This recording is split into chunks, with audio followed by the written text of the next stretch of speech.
নীলাঞ্জনা সমাবস্যং ৰবিপুত্ৰ জামাগ্ৰজম ছায়াংগাৰ্ভসম্বুদ্ধম তম নমই শনিশ্চৰম।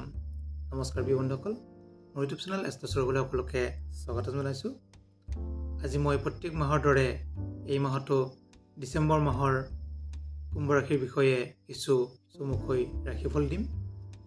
গতিকে এইটো হৈছে আমি ৰাশিফল বুলি কওঁতে বহুতৰ একে ৰাশি থাকে, কিছুমানৰ নিমিলিব পাৰে। এইকাৰণে আমি ৰাশিফলৰ লগতে নিজৰ জন্মচক্ৰটো এবাৰ চোৱা দৰকাৰ হয়, যিহেতু ৰাশিফলটো জন্মচক্ৰৰ লগত ৰিলেটেড। গতিকে সেইকাৰণে ৰাশিচক্ৰ, আমাৰ জন্মচক্ৰ আৰু ত্ৰিপাক দশা আৰু আমাৰ দশা অন্তৰ্দশা, এইখিনি যদি আমি মিলাব পাৰোঁ 100% ভাল প্ৰেডিকশ্যন এটা হৈ যায়। গতিকে আমি একেলগে এইখিনি মিলাই চাব লাগে। তথাপিও ৰাশিফল হিচাপে যদি আমি চাওঁ, আপোনাৰ ৰাশিতে বহি আছে শনি, আৰু দ্বিতীয়ত আছে ৰাহু, চতুৰ্থত আছে বৃহস্পতি, ষষ্ঠত আছে মংগল, অষ্টমত আছে কেতু, দশমত আছে ৰবি বুধ আৰু চন্দ্ৰ, দ্বাদশত আছে শুক্ৰ। এনেকৈ আপোনাৰ ডিচেম্বৰ মাহত ৰাশিটো আৰম্ভ হৈছে। যদি আমি চাওঁ, ৰাশিতে যেতিয়া শনি বহি থাকে তেতিয়া শনিৰ ছায়াছতি হৈ থাকে। গতিকে মকৰ ৰাশি, কুম্ভ ৰাশিৰ, মীন ৰাশিৰ শনিৰ ছায়াছতি চলি আছে। গতিকে ৰাশিতে আপোনাৰ শনি বহাৰ কাৰণে শনিয়ে কিছু সৰু সুৰা বাধা বিঘিনি দি থাকে। শনি যিহেতু নিজৰ ঘৰৰ কাৰণে শনিয়ে বহুত এফেক্ট নকৰে, যদিও অলপ অলপ এফেক্ট কৰি থাকিব পাৰে। চতুৰ্থত আছে বৃহস্পতি। গতিকে বৃহস্পতি যিহেতু প্ৰাইমাৰী শিক্ষাত বহি আছে আৰু ধনস্থানত বহি আছে ৰাহু। মই সেইকাৰণে একেলগে কৈছোঁ, ৰাহুৰ য'ত বহি আছে সেইটো হৈছে বৃহস্পতিৰ ঘৰ। গুৰু গৃহত ৰাহু বহি আছে। গুৰু গৃহত যদি ৰাহু কেতু এইবিলাকো বহি থাকে তেতিয়া কিন্তু বিশেষ বেয়া ফল প্ৰদান নকৰে। কিন্তু টকা পইচাৰ ক্ষেত্ৰত অকণমান অভাৱ হ'ব পাৰে, টকা পইচা মাৰা যোৱা যোগ দেখা যায় ৰাহুৰ কাৰণে। ধনস্থানটো বহুত শুভ নহয়, লোকে কিছু হিচাপত বা চাই চিতি চলিব, তেতিয়া কিছু ভাল ফল লাভ কৰিব।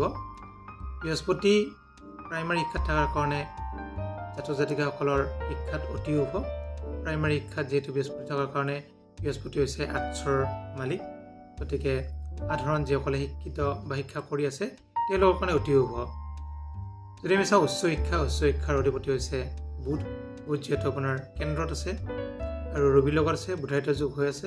গতিকে পঢ়াৰ ক্ষেত্ৰত কিন্তু অতি শুভ উচ্চ শিক্ষাত, আৰু আৰ্টছৰ ল'ৰা ছোৱালীৰ কাৰণে অতি শুভ। মই আগতে কৈছোঁ আৰ্টছৰ ল'ৰা ছোৱালীৰ কাৰণে অতি শুভ। গতিকে যিসকলে দূৰত পঢ়ি আছে বা দূৰত পঢ়িব যাব ইচ্ছা কৰে তেওঁলোকেও যাব পাৰে, ভাল ফল লাভ কৰিব, উচ্চ শিক্ষা লাভ কৰিব আৰু সফলতা আগবাঢ়িব পাৰিব এণ্ট্ৰেঞ্চ দিয়ে বা যিকোনো ক্ষেত্ৰত।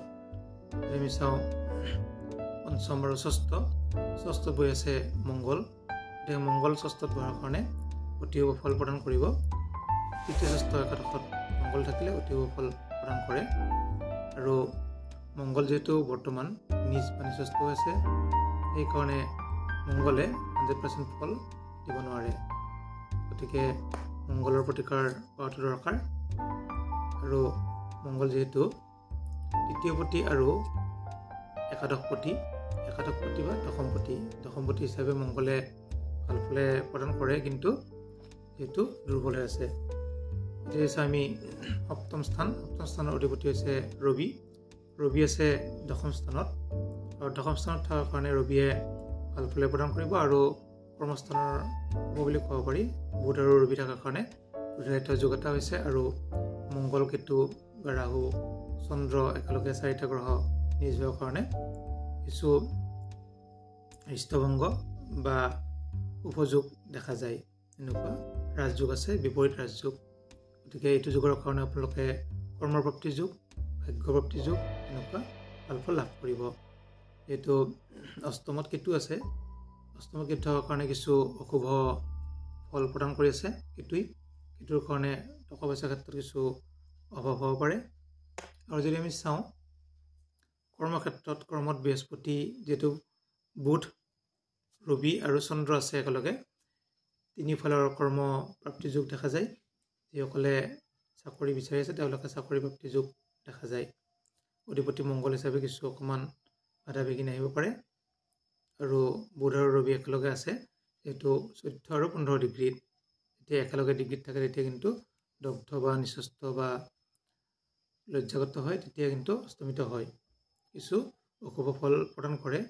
সেইকাৰণে আমি পাৰিলে মংগলৰ প্ৰতিকাৰ কৰিলে কৰ্মপ্ৰাপ্তিৰ যোগ দেখা যাব। যিহেতু একাদশপতি চতুৰ্থত আছে, একাদশপতি হৈছে বৃহস্পতি, ইনকামৰ অধিপতি, আয়। চতুৰ্থ থকাৰ কাৰণে, কেন্দ্ৰ থকাৰ কাৰণে ইনকামৰ ক্ষেত্ৰত অতি শুভ হ'ব। আৰু দ্বাদশত বহি আছে শুক্ৰ, আৰু দ্বাদশপতি হৈছে শনি। শুক্ৰ আৰু শনিৰ কাৰণে কিছু, যিহেতু মিত্ৰৰ কাৰণে আপোনালোকে ভাল ফলে লাভ কৰিব। আৰু যদি চোৱা যায়, প্ৰতিকাৰ হিচাপে মংগলৰ প্ৰতিকাৰ কৰিব। মংগল যিহেতু তৃতীয়পতি আৰু ভাগ্যাধিপতি, আৰু বহি আছে ষষ্ঠত। মংগলৰ কাৰণে ভিক্ষাৰীক ভোজনী দিব পাৰে, আৰু আপোনালোকে হনুমান চালিচা পাঠ কৰিব পাৰে মংগলবাৰে ৰাতিপুৱা, তেতিয়া কিন্তু ভাল ফল লাভ কৰিব। আৰু যদি কিবা সুধিবলগীয়া থাকে আপোনালোকে সুধিব পাৰে। যিসকলে মোৰ চেনেলটো নতুনকৈ আহিছে ছাবস্ক্ৰাইব কৰি থৈ দিব, দৰকাৰী ভিডিঅ'বোৰ পাই থাকিব। ধন্যবাদ।